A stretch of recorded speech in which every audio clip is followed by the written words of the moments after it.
you have, I think it's more feasible. Great, thank you so much. Thank you. Okay, thank you.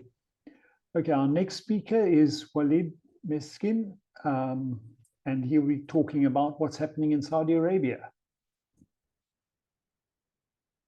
Are you there, Walid? Oh, great, thanks.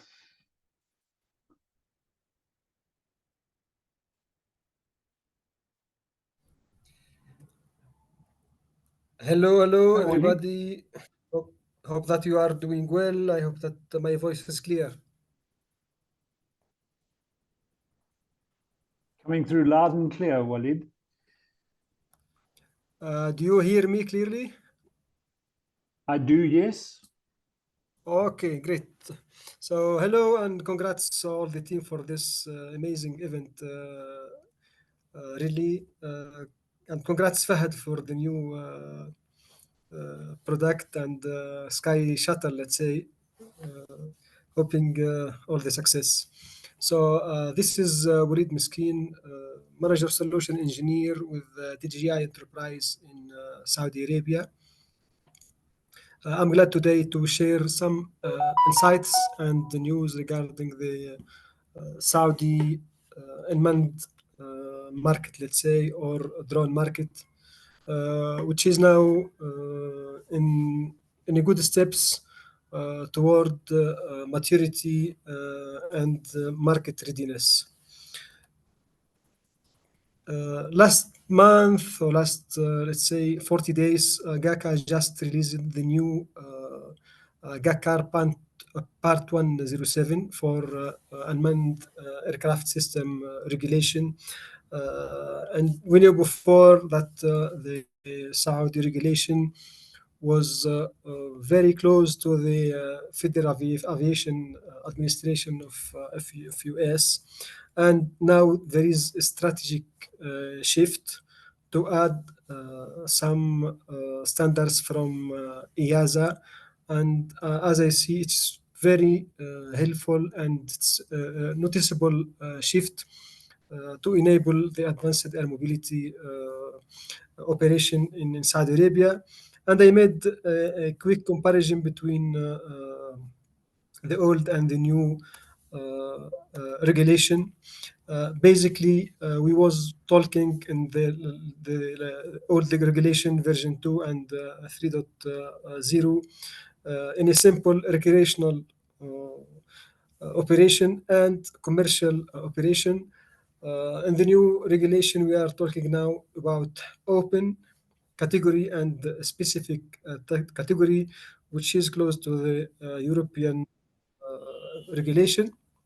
And we moved forward to more than 25 kg as a payload,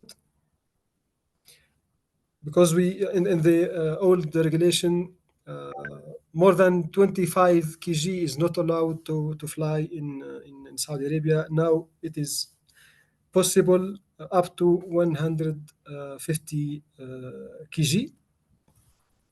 Also, as a definition, and when we talk about definition and regulation, meaning introducing new terminology and new service or new items, and now we have a clear definition about the PV loss and the ETM in Saudi Arabia, because it wasn't present in the old version. So even companies that tried to integrate some BVLOS operation or integrate some software management platform or resources, they had no real infrastructure or regulation infrastructure to present it. Now it is present, so we have a clear definition about BVLOS and ETM, as well the integration and the requirement of integrating the remote ID for drone and unmanned aviation operation tracking, which will be required starting from January 2026 in Saudi Arabia. And this is the big shift. So from maximum takeoff weight 25 kg, we are talking now about 150 kg for commercial operation, which will open a lot of, let's say, business in Saudi Arabia or unmanned traffic operation like agriculture, delivery, firefighting, search and rescue within the commercial operation, which was it was prohibited before, and now it's a big shift, as I said, in the local market. Just still, we can't fly over assemblies or people unless there is some waiver or specific use case. He has as well. There is an enforced to comply with some software integration regarding the geozones and the remote ID and the traffic management itself. There is a clear definition for the organization and clear standard to follow in order to align with the new regulation, and as well facilitate and accelerate the deployment. Based on this major shift or news in the new regulation, there is some dynamics in the local market following this shift. And when talking about the market forecast before the new regulation, basically it was about 700,000 US dollar as forecast, and this number is already reached in 24. But in my perspective, I do see an improvement at least with 15% when integrating the new services as well, like agriculture, delivery drones, and some specific use cases like mining and geological operation that needs heavy payloads.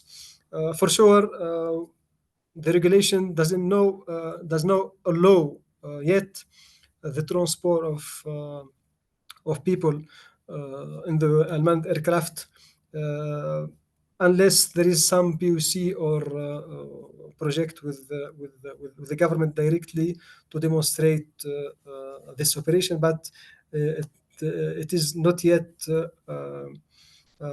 written down in Saudi Arabia. And following up this dynamic and this reaction to the market for this after this shift of the regulation, we have seen the first successful operation. It was in during the Hajj last season for delivering some medicine equipment and first aid during the Hajj season, and it was very successful use case. As well, there was a successful operation for food delivery between Al Baik and the Coast, which is a university in Jeddah. Last month, it was successfully organized and mediatized through the local media to emphasize and promote the drone service delivery for foods and others.